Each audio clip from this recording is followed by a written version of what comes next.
Hello everyone, welcome to our channel Gyan Kalyan. In this video, we are going to discuss about the second chapter of the English book of class 10th, that is first slide, Long Walk to Freedom, written by Nelson Raleigh Lahla Mandela. Aji ami alochona koribo loisu class 10 or Ingraji kitabot thoka দ্বিতীয়টো chapter, jar naam Long Walk to Freedom, likhise Nelson Raleigh Lahla Mandela. Nelson Mandela, he is a very famous figure because he was the first black president of South Africa. From the year 1940 to the early 1990s, the system of apartheid prevailed in South Africa. You can see the meaning of apartheid in your book, that is the first line of your book, you see. Apartheid. Apartheid is a political system that separates people according to their race. So that is apartheid is a political system, so which separates people according to their race. Race means the blacks and the whites. So the blacks always faced discrimination by the whites. Nelson Mandela কিয় ইমান বিখ্যাত আছিল তোমালোকে জানানে? তেখেত আছিল south আফ্ৰিকাৰ প্ৰথমজন ব্ল্যাক সভাপতি, ফাৰ্ষ্ট ব্ল্যাক প্ৰেসিডেন্ট। 1948 পৰা 1990s লৈকে আফ্ৰিকাত এপাৰ্থেইড নামৰ এটা ৰাজনৈতিক প্ৰক্ৰিয়া চলি আছিল। আৰু এপাৰ্থেইড হৈছে বৰ্ণভেদ কৰা এটা সিস্টেম য'ত ব্ল্যাক সকলক হোৱাইট সকলে অপ্ৰেছ কৰি আছিল। অপ্ৰেছ মানে ক'ব পৰা চলাই আছিল, তেওঁলোকক অত্যাচাৰ কৰি আছিল, সেই ধৰণৰ তেনেকুৱা এটা প্ৰক্ৰিয়া আছিল সাউথ আফ্ৰিকাত।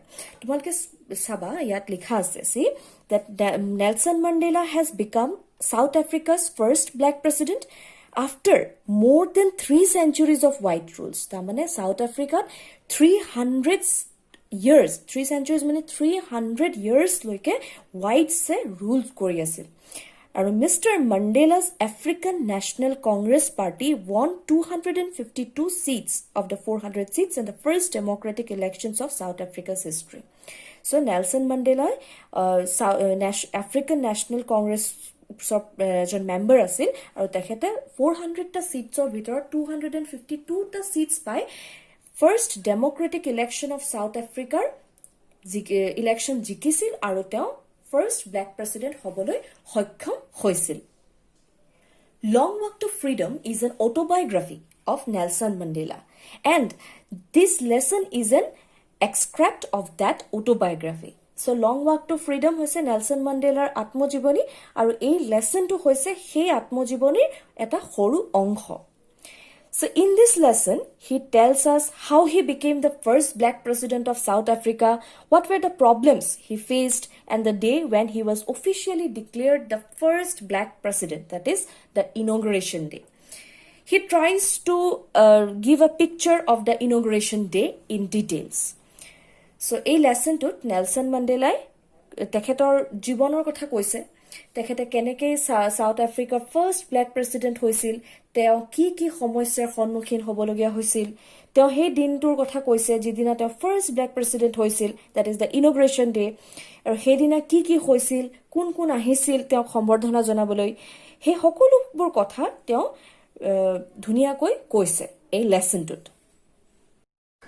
So basically, you can say that apartheid, it is a system where the minority white government of South Africa ruled over the native blacks.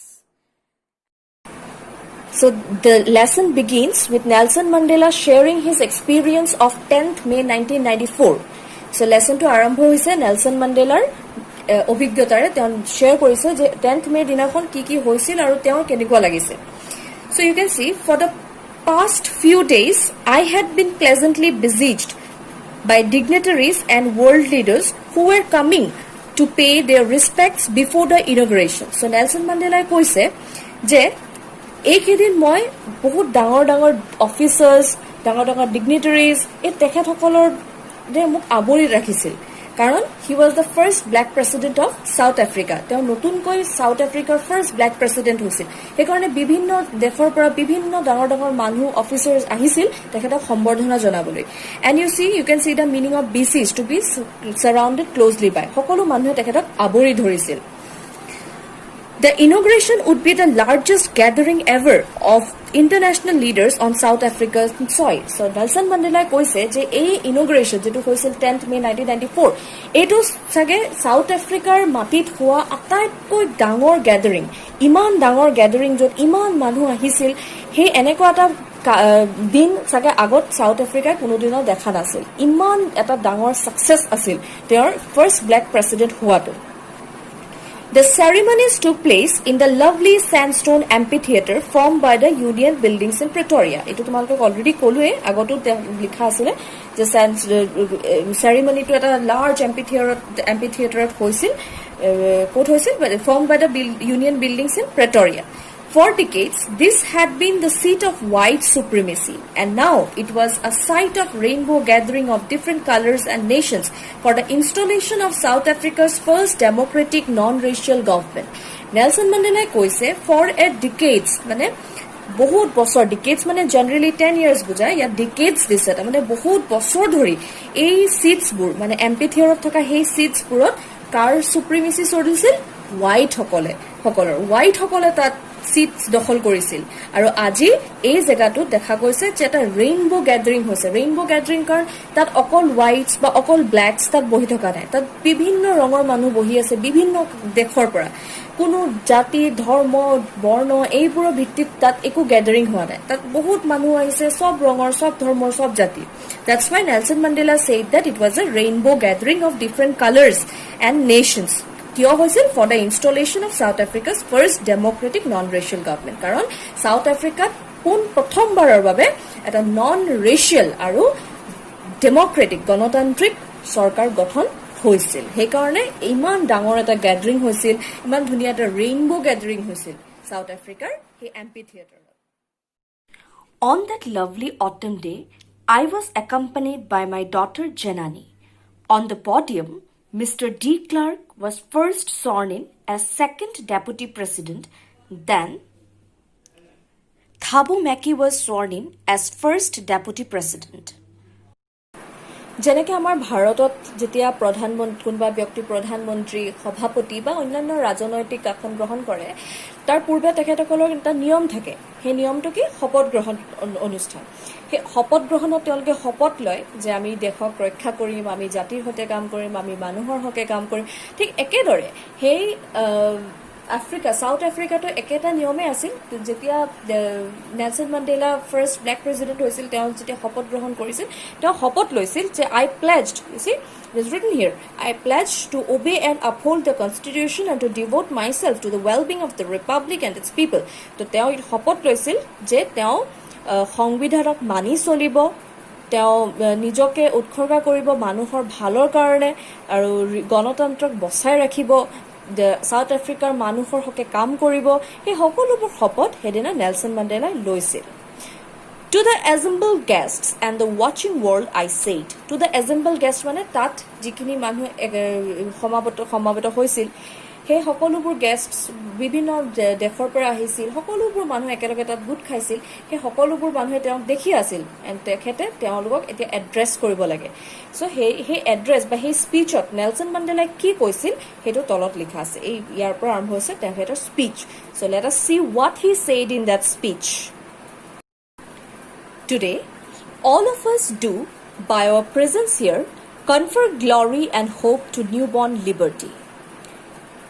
Out of the experience of an extraordinary human disaster that lasted too long must be born a society of which all humanity will be proud of.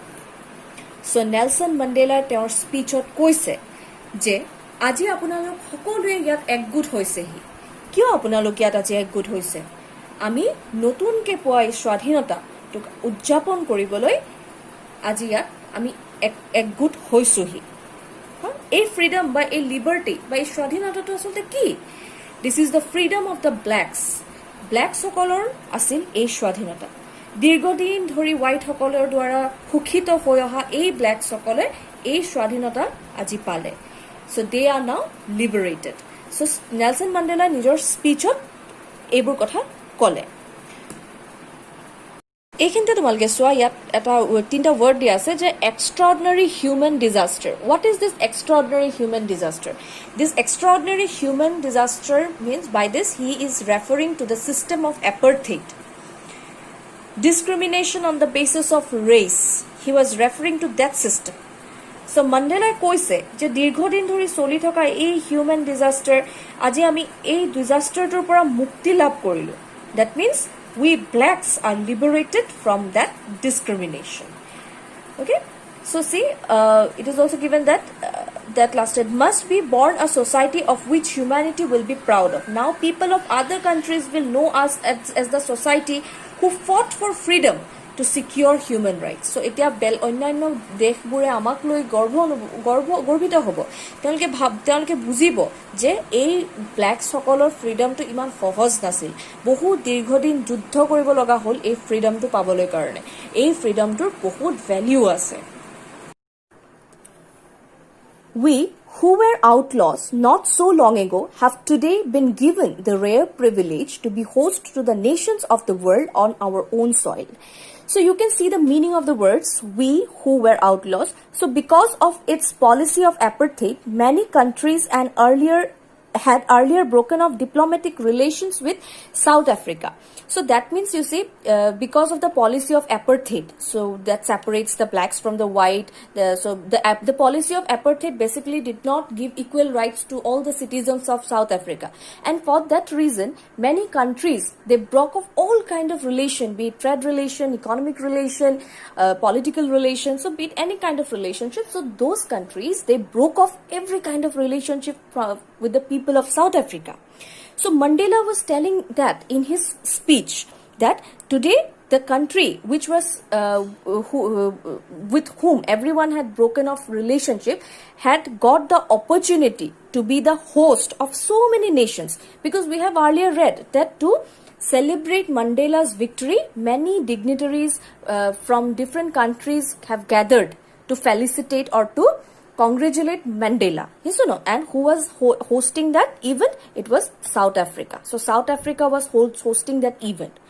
So Nelson Mandela কৈছে যে এপাৰ্থেইডৰ কাৰণে বহুতো দেশে south আফ্ৰিকাৰ লগত সকলো ধৰণৰ সম্পৰ্ক ত্যাগ কৰিছিল আৰু আজি সাউথ আফ্ৰিকাই ইমানবোৰ কান্ট্ৰিৰ হোষ্ট হ'বলৈ সুযোগ পাইছে হেয়া সাউথ আফ্ৰিকাৰ কাৰণে এটা বহুত ডাঙৰ কথা বহুত গৌৰৱৰ কথা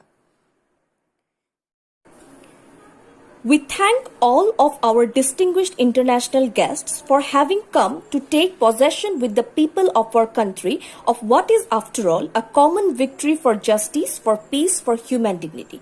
So Nelson Mandela, he was very happy that day because South Africa won a new victory, a victory that was common for all the citizens of South Africa. For the first time, equality was established in South Africa. That victory was of justice, was of peace, of human dignity. And Nelson Mandela thanked everyone who came from different countries, who invested their valuable time to congratulate Mandela and share the happiness of the people of South Africa. Nelson Mandela নিজৰ বক্তৃতাত সকলোকে বহুত ধন্যবাদ জ্ঞাপন কৰিছে কাৰণ বিশেষকৈ সেই আন্তঃৰাষ্ট্ৰীয় অতিথিবৃন্দক কাৰণ সেই সকলো অতিথিসকল নিজৰ বহুমূলীয়া সময় খৰচ কৰি সাউথ আফ্ৰিকাত আহিছিল একমাত্ৰ নেলসন মেণ্ডেলাক কংগ্ৰেচুলেশ্যন জনাবলৈ অভিনন্দন জনাবলৈ আৰু নেলসন মেণ্ডেলাই কৈছিল যে এই যেটো নতুনকৈ স্বাধীনতা সাউথ আফ্ৰিকাৰ মানুহবোৰে পাইছিল হেয়া কোনো সাধাৰণ স্বাধীনতা নাছিল হেয়া বহুত বহুমূলীয়া এটা স্বাধীনতা আছিল সেই স্বাধীনতাটো আছিল ন্যায়ৰ স্বাধীনতা পিছ শান্তিৰ স্বাধীনতা মানৱীয় মৰ্যাদা নতুনকৈ পাইছিল ব্ল্যাকসকলে তো সেই তো স্বাধীনতা সাউথ আফ্ৰিকাৰ কাৰণে এটা বহুত ডাঙৰ কথা আছিল আৰু সেই সাউথ আফ্ৰিকাৰ মানুহবোৰৰ হুখত যে বাহিৰা দেশৰ মানুহবোৰ উপস্থিত হৈছিল সেইবাবে সকলোকে নেলসন মেণ্ডেলাই আন্তৰিক ধন্যবাদ জ্ঞাপন কৰিলে We have at last achieved our political emancipation. You can see the meaning of emancipation, that is freedom from restriction. So Nelson Mandela, he says that after a long battle, we have finally achieved a true freedom. All our rights can be enjoyed now. So Nelson Mandela কৈছে তেখেতৰ বক্তৃতাত যে হেখত গৈ আজি আমি finally আমাৰ সকলো ধৰণৰ বাধাৰ পৰা আজি মুক্তি পালো কাৰণ আমি জানো যে হোৱাইট সকলে ব্লেক সকলক কোনো ধৰণৰ ৰাইটছ বা অধিকাৰ এনজয় কৰিব দিয়া নাছিল আৰু এই আজ ফাইন যেতিয়া নেলছন মেণ্ডেলাই সেই ইলেকশ্যন জিকি পিনে ফাৰ্ষ্ট ব্লেক প্ৰেছিডেণ্ট হ'বলৈ সক্ষম হৈছিল তাৰ পিছৰে পৰা ব্লেক সকলে সকলো অধিকাৰ ঘূৰাই পাইছিল নেলছন মেণ্ডেলা সেইবাবে সকলোকে ধন্যবাদ জনাইছে Never, never and never again shall it be that this beautiful land will again experience the oppression of one by another. The sun shall never set on so glorious a human achievement. Let freedom reign. God bless Africa. So Nelson Mandela কৈছে যে আকৌ কোনো দিনাও কোনোবাই কাৰোবাক শাসন কৰিব লগা হ'ব বা কোনোবাই সুখিত হ'ব তেনে আৰু এটা দিন নাহে এয়াই শেষ দিন আছিল যে কোনোবাই কাৰোবাক শাসন কৰি আছিল কোনোবাই সুখিত হৈ আছিল আৰু আজিৰ পৰা সব সমান কোনো কাকো নিৰ্যাতন কোনো কাৰো ওপৰত নিজৰ অধিকাৰ সাব্যস্ত কৰিব নোৱাৰিব কোনো কাকো বেলেগ ধৰণৰ ট্ৰিট কৰিব নোৱাৰিব বেয়া ব্যৱহাৰ কৰিব নোৱাৰিব মই হেতু আজি শপত লৈছো সেই কথা নেলছন মেণ্ডেলা নিজৰ স্পিচত কৈছে The sun shall never set on so glorious a human achievement let freedom reign God bless Africa এয়াই কৈ নেলছন মেণ্ডেলা নিজৰ বক্তৃত্বৰ সামৰণি মাৰিলে So since the lesson is a little long, so we have decided to divide the explanation of the chapter in 2 or 3 videos. Stay tuned to get the explanation of the next part of the chapter in our next videos. এই লেসনটো অলপ দীঘল হোৱা বাবে আমি এই লেসনৰ explanation খিনি দুটা বা তিনটা ভিডিওত ভাগ কৰি লৈছো নেক্সট ভিডিওত ইয়াৰ নেক্সট এক্সপ্লেনেশন খিনি দিয়া হ'ব থ্যাংক ইউ